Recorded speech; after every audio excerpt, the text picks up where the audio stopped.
Leadership and cultivating a winning culture were the hot topics at the 80th annual ABCA Baseball Convention in Dallas, Texas this past weekend.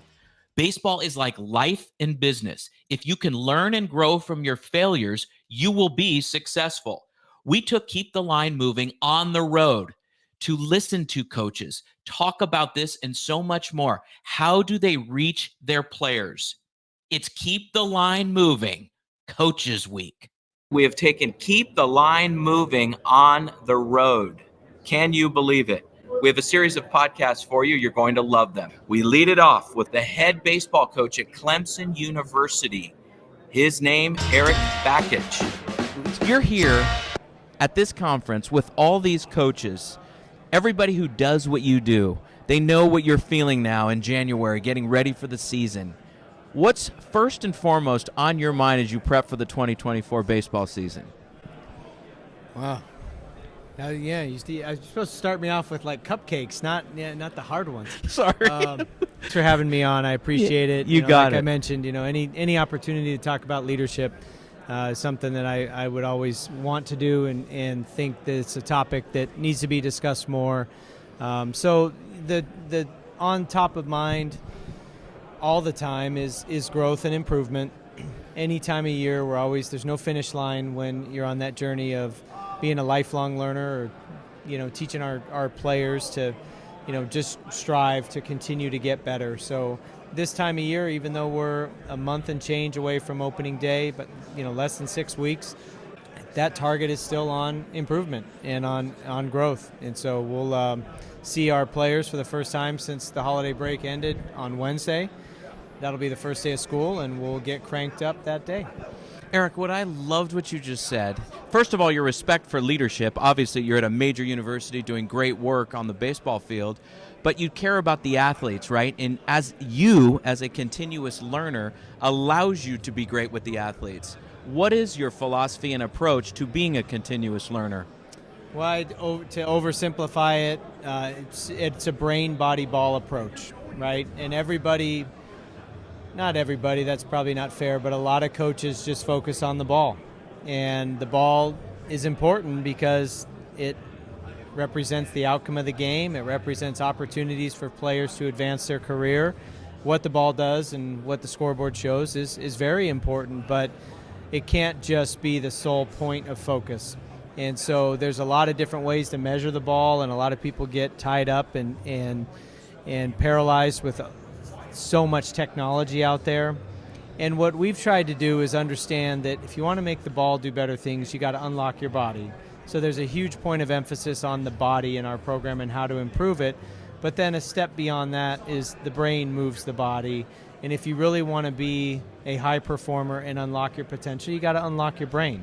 And that's where leadership comes in, because for us, it's about shifting the target, getting it off of stats, off of performance, off of outcomes, all the things the ball does, and putting it on just being a better teammate. And fundamentally, philosophically, that's how our program is built, is if you want to have a great team, you got to have a bunch of great teammates. So when we talk about brain, body, ball, specifically the brain, these kids today, they have a lot of stress. And we do classroom environment and classroom sessions where we drive those cortisol stress levels down and get the good chemicals up. And a lot of it stems from being a good person, being a servant leader. When we talk about leadership, we have to talk about service. And in our program, we do that.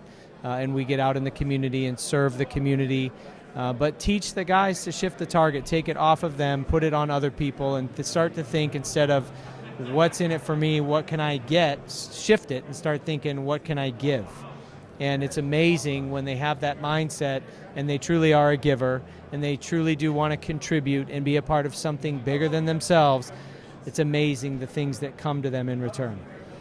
People that listen to this podcast all the time and know that we talk about what you're saying right now are ecstatic because they know how much I identify with everything that you're saying.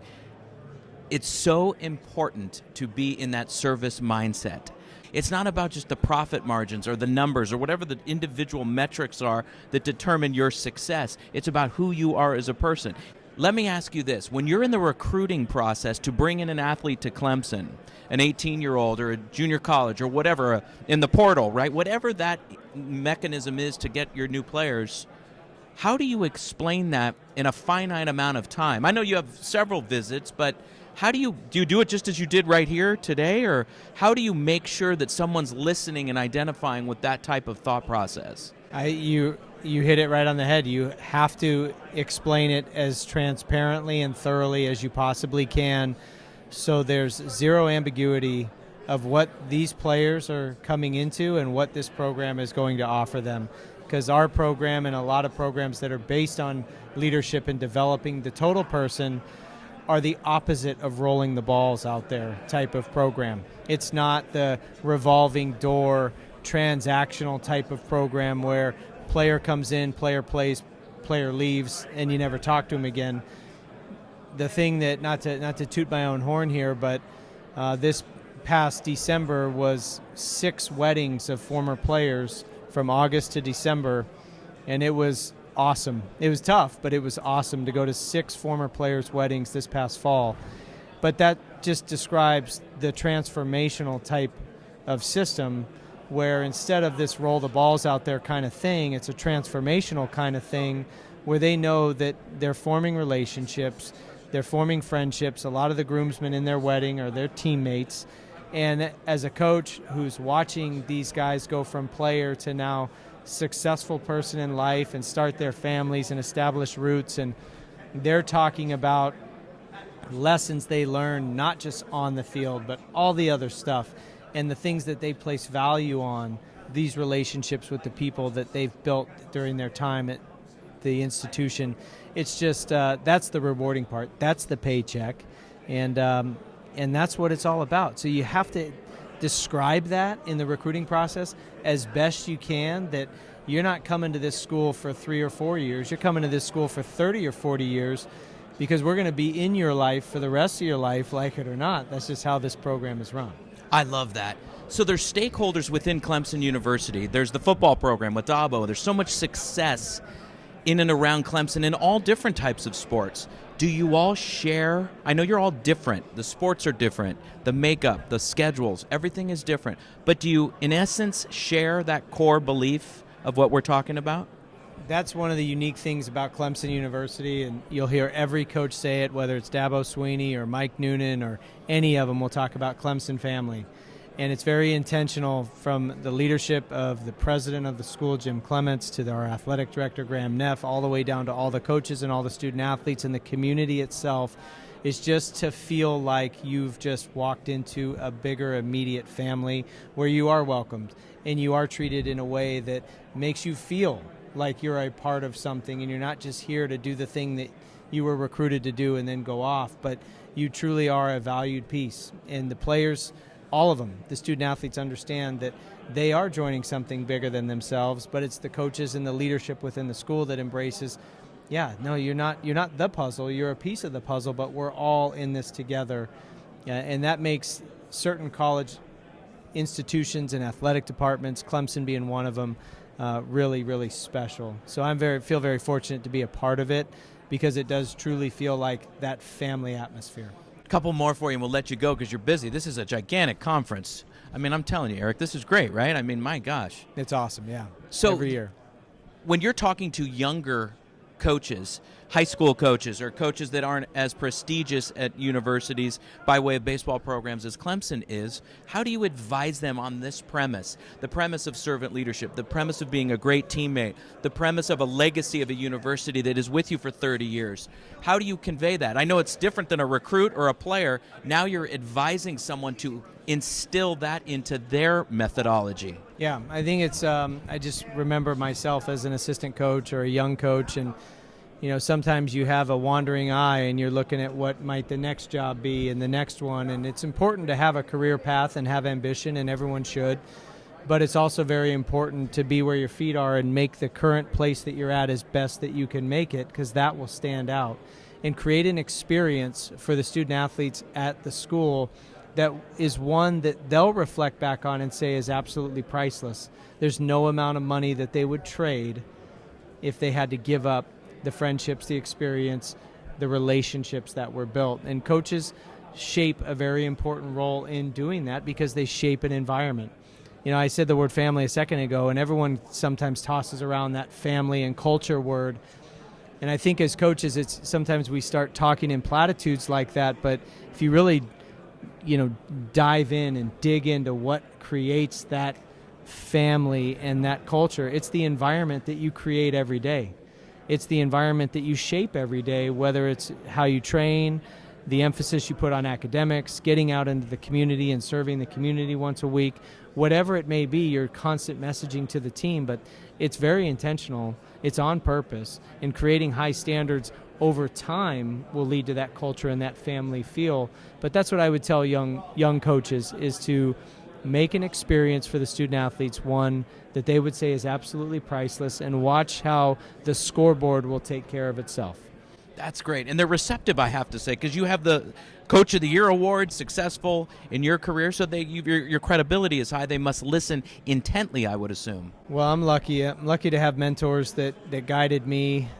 We have Jack Leggett on our current staff at Clemson, who was kind enough to give me my very first coaching job. And when I got there, I got introduced to Tim Corbin, and he brought me to Vanderbilt with him for 7 years, and learning this, truly kind of building this model of shifting the target and focusing on leadership was extremely important. But being a part of this Jack Leggett coaching tree, Coach Corbin was part of the Jack Leggett coaching tree. The coach I played for at East Carolina played for and coached with Jack Leggett. So he's kind of the thick oak tree that spawned so many branches. You see a lot of similarities, and you see a lot of commonalities with coaches from that Jack Leggett coaching tree, and a lot of it is about creating this experience, building these relationships, being very intentional about it.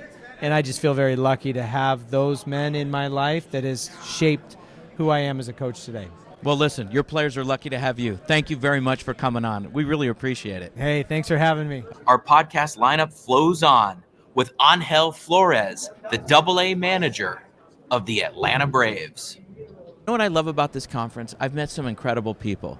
You're in that category. Thanks for coming on, my friend. Thank you very much. Appreciate that. Thank you for the opportunity of being on your show. Angel, you were a catcher. You played in the Detroit organization, then independent ball, in a long minor league career. So you know what it takes, mindset-wise, and the game, to get these AA players to be the best versions of themselves. I've really teed up a wide category here, but how do you approach managing each and every day? You know what? Managing, it's about relationships, how you create relationship with your team. I think if you take the time and get to know your players, create that relationship, the daily work that you do, I think it's just gonna come out. It's gonna take care of itself. But the most important thing, I think, is creating the relationship with all these guys. How do you do that on an individual basis? So you have, like, say, your group of catchers, relief pitchers, starters, infielders, outfielders. How do you spend the time with the roster, 25, 30 guys? How do you do that? How do you systematically do that? It's a process. Everything starts since day one in spring training. Once you get your guys, you get your group, you start creating that chemistry with them. It's very important that they know each other and they start caring about each other. Once that happens, me as a manager, I'm very blessed to have an awesome staff. So my staff, they take care of their areas, and then we try to approach each one of the guys. So I read an article in Sports Illustrated a few years back. Tom Crean, the Indiana basketball coach, had been let go, and he went and studied. Took a year sabbatical, per se, and he went and studied the methodology of other coaches, 76ers, different sports, and things of that nature. And one of the managers that he studied was Tony La Russa, the Hall of Famer. And Tony La Russa said within that article in Sports Illustrated that he goes to bed every night thinking, when he was with the Cardinals, thinking about the different players he has to talk to the following day. Yeah. So everyone would think, in a general sense, he's thinking about, I got a hit and run tomorrow. I've got a lefty on the mound. Who am I going to hit second? But no, he's also thinking about that, yeah. But he was also thinking about the relationships. Do you do the same thing when you go to bed at night? What's on your mind? For me personally, what I try to do is I try to put myself in my players' shoes a lot. That way I can feel, or I can at least try to get close to the feel that they're having, every day or after every game. Yeah, game planning, it's a big role of what we do. But I think caring about the players it's more. You get so attached to them that it's so hard not to do it. Are you a jovial guy? Do you come in like with smiles on your face? Are you more stern? Does it depend on the individual? How do you approach it in a general sense? Well, I mean, there's a time and place for, being that mean guy that nobody want to see. There's a time and place of being a friend. I think, I try to keep things loose in my clubhouse and in my team. I try to give them the opportunity of, us as coaches and as managers, just try to be available for them in any area that they need us. So it's more of a friendly approach. Now, if the other side have to come out, it will come out. Yeah. Do you calculate that, or do you just go with your gut and go with your emotions? Like, how do you, what would cause you to turn that switch? You know what? We are gonna make mistakes, right? So that. I did it before. I wasn't near close to be perfect. So we are gonna make mistakes. I think what really gets in my nerves, it's not showing that you're a teammate. Being a teammate for me, it's very important. I think if something goes wrong on your side, you got to be able to flush that out, turn the page, and be there for your teammate. Because, I mean, think about it. You're taking a bat. Let's say you strike out, bottom of the 7, game in the line. You strike out with a tight run on third base, whatever it is. You come back to the dugout. There's 2 out. Guess what? There's somebody else that is going to take that at bat. So, for me, if you strike out, but you're there for your teammate, I think for me that's the most important thing. Now, if you're selfish, that shows, and that's something that I think that I can't stand. I get it. So you and I were talking a couple hours ago when we met one another about the grind and embracing the grind, and you said something I thought was very interesting. You said everybody sees the top collegiate players and the major leaguers, but they don't necessarily appreciate or understand the grind and the charm, let's call it, of minor league baseball. Tell me your thoughts on that, please. Well, some of these guys, like, they come out of big schools, big colleges, and they think that once you get drafted, that's it, and then you go straight to the show. Guess what? You're going to go to spring training, you're going to sign your professional contract, you're going to go to spring training, and there's going to be 24 other guys that are, as good or better than you. So this is where I think everything starts, like, get to know who you really are, get to know what you need in a daily basis to compete and give yourself the best chance to be up there. What's the key? What's the key to making it in your mind, like from AA, AAA, and then going to the show? Man, I think for me it's consistency. Consistency, your routines, what you do on a daily basis, starting from what time you get out of the bed, what you do in preparation to get to the field. Once you get to the field, how do you set your locker? How do you put your uniform on? How do you approach your stretch, your daily routines, and all the stuff? For me, consistency is the key that is going to get you there. Do you see people on the AA level that are going to go to the show, and do you treat them differently, or do you try to take them aside? How do you treat somebody you see that guy will make it to the show? Well, you know what? I had the opportunity on 2022. We had Mike Harris in our team, and he went straight from Mississippi to the big leagues. So that was pretty cool because we had him in the beginning of the year. We had him in Mississippi, and then we gave him the news that he was going to go to Atlanta. Also, Bon Grison was another case that I had the opportunity to tell him, Bon, you're getting called up. You're going to Atlanta. So it's pretty cool to see that talent. Of course, those guys that stand out. Personally, I try to treat everybody the same. I mean, my team is my team. I don't care if you're the leadoff guy or you're the 9-hole guy. I don't care. I try to treat my team the same. Listen, I wish you all the luck this year. I'm so glad we met. I'm so glad you came on. Thank you. Appreciate it. And we thank Angel and Erik very much for being on the show. Keep the Line Moving Coaches Week continues tomorrow. We will have Jose Cruz Jr. on, the former major leaguer and head coach of Rice Baseball, and Ryan Daggs from Show Me Baseball. You don't want to miss this. And thank you, everybody, for joining us this week on Keep the Line Moving Coaches Week. Every week, you hear guests on this podcast talk about some of their biggest leadership challenges. As a leader, you want to make an impact on those you lead and reach your organization's goals, while also optimizing your time management. Wherever you are in your leadership journey, we could all use some help. This is what we focus on with our group and individual coaching services. To book a call or get more information, email me directly at chrisg@garganoleadership.com or visit our website at garganoleadership.com. For our podcast and video producer, Jack Radutsky, and our marketing coordinator, Savin Narwal, have a great week, everybody.